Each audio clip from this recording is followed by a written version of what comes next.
mentioned the mainstream, the cognitive behavioral therapy. I will change the topic now to the empirical support to treatments. What's your position about the empirical support treatments movement? How should the constructivist movement position itself regarding this trend? Shall it play the game of the EST or shall reject it? And either way, what is the possible impact of empirical support treatment in the constructivist paradigm? I'd say the answer to your question is largely yes. Yes. That is, we should do all of the above. All of the above. That we should position ourselves as the loyal opposition to approaches that seek a kind of hegemonic control over therapy, that seek to have just a certain list of approved methods and ways of working, and others are disallowed. Because we know from the work of Wampold and many others that the evidence base strongly supports psychotherapy, probably more efficacious for psychological and psychiatric conditions than psychotropic medication, for example. And yet, there are very few distinctions that can be drawn empirically and defended among different approaches to psychotherapy, even for quite specific problems. And when differences are observed, they're typically trivially small and they vanish completely when you take into account investigator allegiance. Investigator allegiance. That is, when you look at the researcher's commitment to proving their theory right and constructing some kind of a non-credible alternative with which to compare it in order to demonstrate their superiority. When one takes into account statistically these allegiance effects, these biases, then any differences among the therapies are mitigated to the point of vanishing completely. I see. So I do think that it is a healthy thing for us to ask, in what way are our therapies helpful? But I don't think that it is a constructive thing to play the game of my therapy is better than your therapy.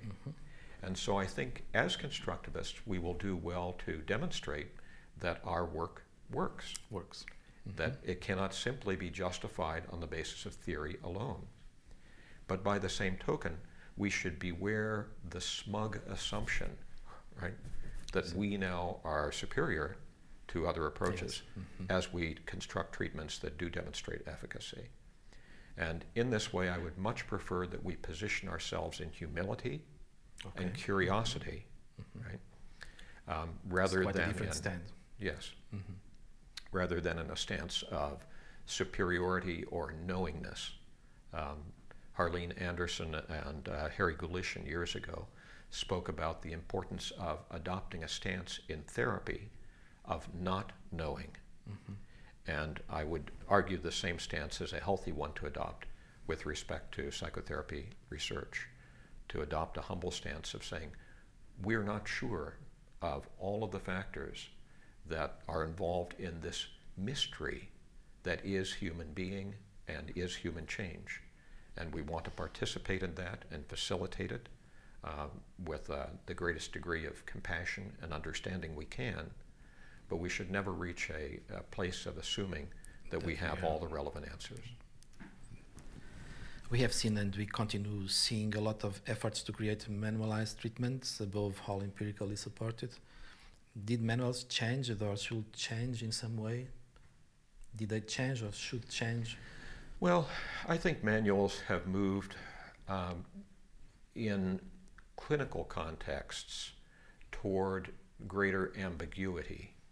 That is, toward a greater allowing of the clinician to modify the circumstances under which the manualized interventions are applied.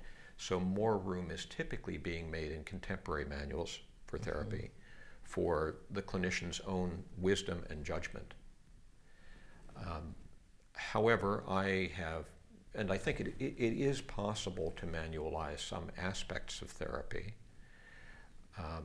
but ultimately I am not an enthusiast for that. I believe that we are far better served by cultivating our responsiveness to this unique moment of possibility with this client or clients who sit here with us now and who will always, in every conversational turn, both in verbal nonverbal and coverbal ways, coverbal being the way, the manner of speaking, the rhythm of speech, the emphasis or de-emphasis that a person uses. People will always tell us exactly what they need in this moment if we only have antennas that are long enough to pick up the signals.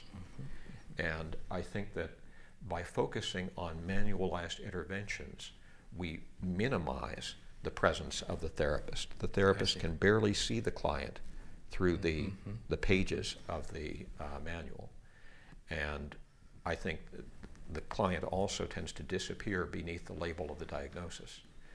So I largely would support, as we speak later of psychotherapy training, the importance on functioning in a much more intersubjectively responsive way with the client, really helping therapists become comfortable with themselves and their language as instruments of change, with specific techniques being secondary in their importance. Good.